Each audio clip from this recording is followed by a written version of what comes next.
From Brisbane by Andrew O'Neil. He's a professor of political science and head of the School of Government and International Relations at Griffith University. Andrew, thanks so much for joining us. Give us a scene setter, if you will. Talk to us a little bit about the lead up to this. How's it being reported on there? What does security look like for somebody like yourself trying to get around Brisbane? Well, the Brisbane Central Business District is what many would refer to as a ghost town, essentially. It's in lockdown. Police and army personnel are focusing very much on maintaining a security net in and around the Central Business District. Outside Brisbane itself, outside the Central Business District, life is going on pretty normally in the suburbs, but you know, Brisbane is very much in lockdown for this event. You just heard Tom Barton's report pointing out that there is still a great deal of anger in your country over MH17. More than 24 Australians, of course, perished on that jet when it went down. Give us an idea of the level of anger there. How is that going to play into all of this? Do you think, I know Prime Minister Tony Abbott's been very vocal about his feelings. Of course, Vladimir Putin's there. What do you think that's going to do in terms of this G20 summit?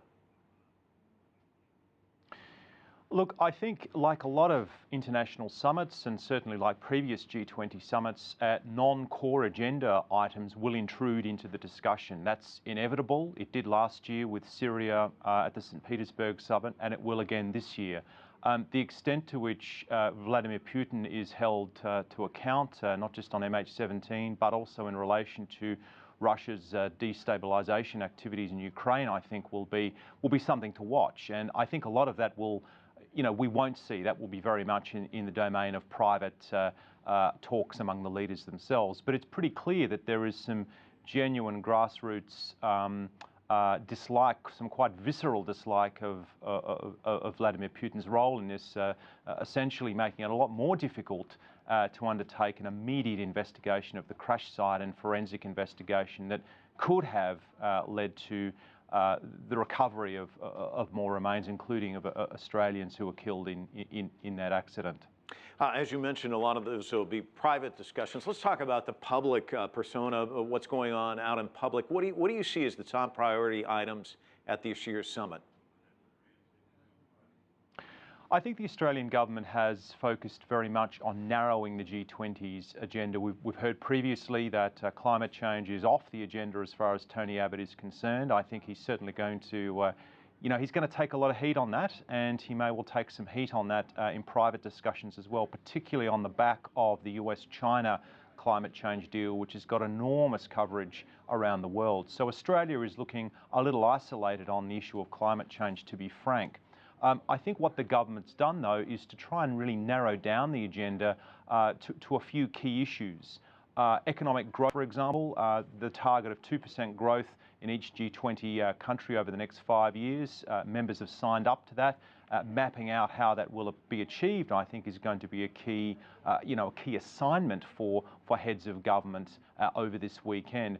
A second issue that Australia is focused on in constructing the agenda is money laundering, anti-money laundering legislation, the need for greater transparency and information exchange among G20 countries to make it much more difficult for those who would avoid taxation has been a big issue as well. And finally, the issue of really, in a sense, mapping out an agenda for the developing world. There are 193 countries in the international system. The vast, overwhelming majority of them are not represented at this summit. So there is a lot of pressure, there are a lot of expectations on the G20 members that they will chart a course to assist and to promote and to facilitate economic growth in the developing world. So these are the leading economic countries in the international system. You know, there is a very strong moral expectation that they will provide leadership for the remainder for the rest of countries in the international system who aren't represented at this summit. Andrew, we're just about out of time. I do want to ask you one final question. In years past, there's been a lot said about how these summits really don't produce much except very expensive photo ops. Is that likely to happen this time around, or will we see really concrete things coming out of this one?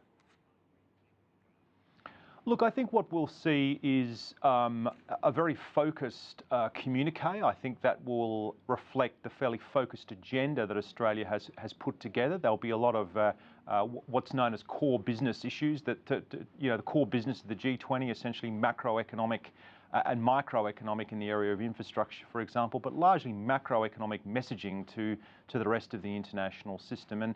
And I think the key to emphasise here, though, is that no matter what the leaders come up with on the basis of earlier agreements between finance ministers and central bank governors that were meetings that were with, it will whether those commitments are implemented will depend on the political will of each leader when they return to their country to drive this through in terms of domestic legislation. If that doesn't happen, if there isn't the commitment at the domestic level for each G20 country, then I'm quite pessimistic about whether the agenda, whether the communique will ever be implemented. But let's wait and see. I think what we will see, though, is I think we'll see a much more focused communique than we did, for example, in St. Petersburg in 2013. Andrew, we're going to have to leave it there, but thank you so much for your insights. Andrew O'Neil joining us from Brisbane.